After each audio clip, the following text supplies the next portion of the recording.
Pilipinas. Magandang umaga, Liangga. Narito naman po ang tagahatid balitang totoo. Ako ang inyong lingkod bayan, Juylin Malinaw. Ako naman ang inyong kabalitaan, Rosabel Mamerto. Ito ang FM2A 101 News Update for Historical Events of the Philippines Island. And Filipino Past Education for the Future 1887-1891. Spanish Views of Pre-Hispanic Philippines. Mr. Jumar and Castro reporting.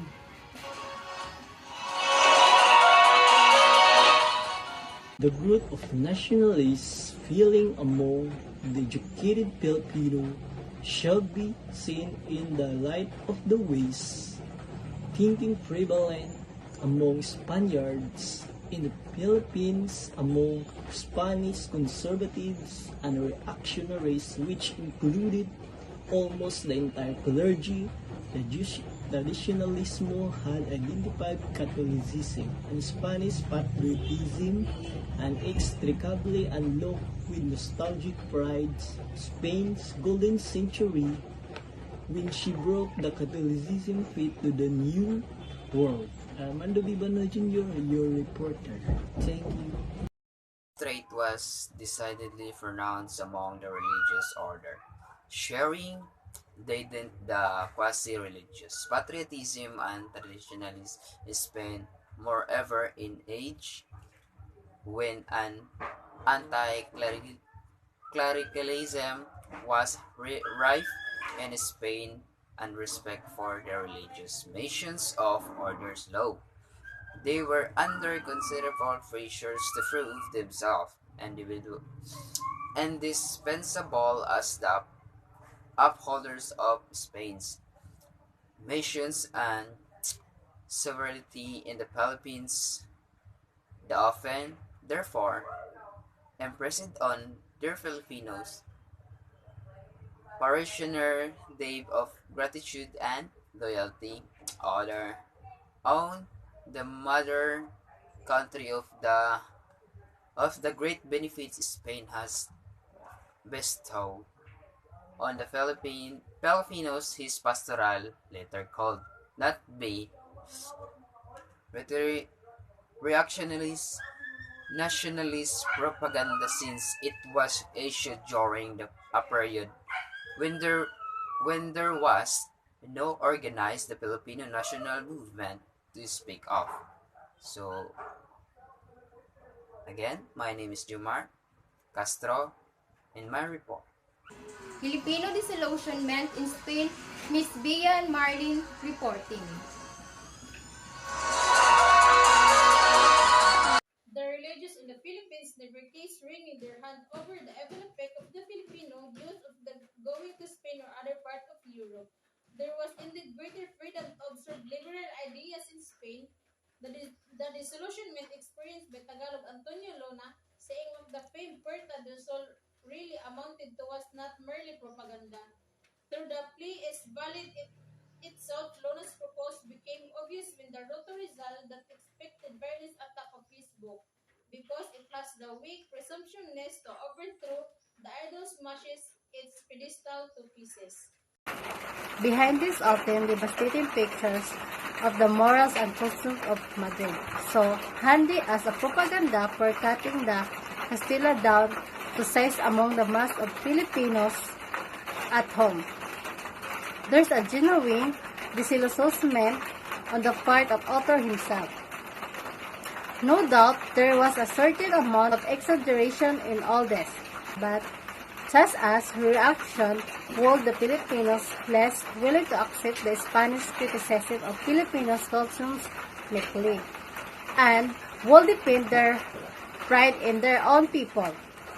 Sansaco was one of the earliest defenders of the NBU against the charge of idolism so obtained by Spanish.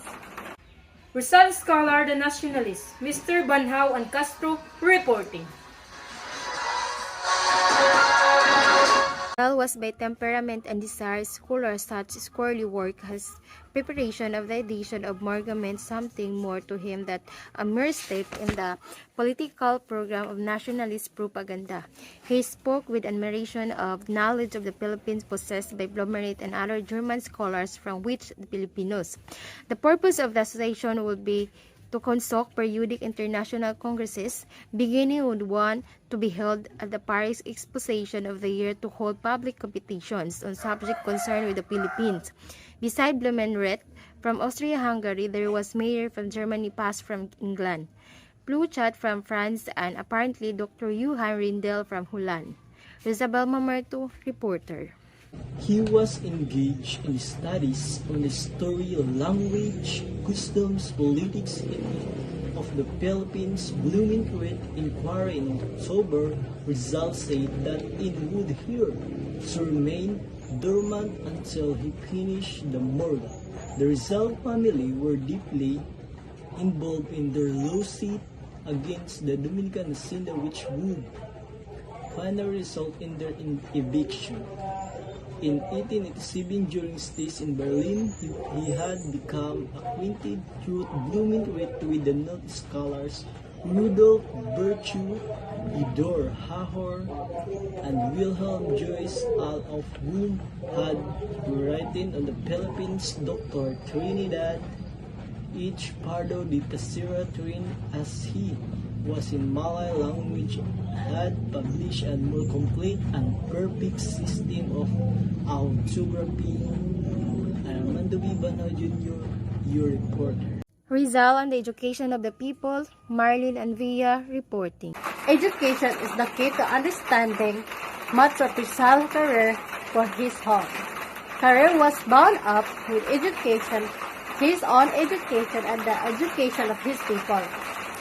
A young study in 1883, he lamented to his family that so few Filipinos were studying various crafts and industries, just as the manufacture of paper, of glass, of porcelain, of textiles, etc. One notable attempt for Rizal to inspire greater self-dedication of those at home was the organization Los Indios Bravos. Even more important in Rizal's judgment that learning from other nations was the need to cultivate and propagate among Filipino the he teach his students studies of his native land. He had spoken to Blumentritt. Rizal had always regarded La Solidaridad as an educational organ directed primarily towards the Philippines. Therefore, he wrote to Pons it would be a good idea that part of income from La Solidaridad and a letter to Father Vincent Garcia, writing in gratitude for the letter's defense of the Noli Me Tangere.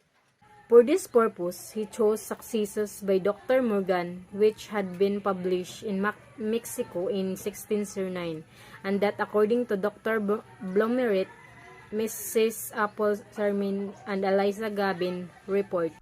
Good Morning Philippines. It became famous because it described the better conditions obtaining in the country during the so-called period of conquest of the Philippine island. The value of this work can very well be judged by the fact that Lord Henry E.G.S. Stanley translated it into English, thus becoming one of the publications of the well-known Hakluyt Society of London, and which Justo Zaragoza had attempted to republish it in 1888. This is Apple Sermon reporting. Besides, in 1904, Messrs. Blair and Robertson published it in a new underworking titled The Philippine Islands on 1493 to 1898, and W. E. Ritana also published it with his own annotations on 1909. After weighing and evaluating each and every he found in books, manuscripts, documents, and other records in the course of his investigations of the vast Filipiniana collections of the British Museum and other libraries, Rizal proceeded to reconstruct the records of the past history of the Philippines in order to show that even before the arrival of Spaniards, the native of this country already possessed a considerably high culture, not as inferior as the depicted by the Spaniards subsequent to Morgan's time. Eliza Jane Gavin reporting. In November 9, 1889, at Leipzig, Austria, Ferdinand Blumentritt wrote for his dear friend, Miss Martin. Ferdinand wrote that Morga's book always enjoyed the fame being the best chronicle of the conquest of the Philippines. Spaniards and foreigners are agreed on this opinion on this estimate.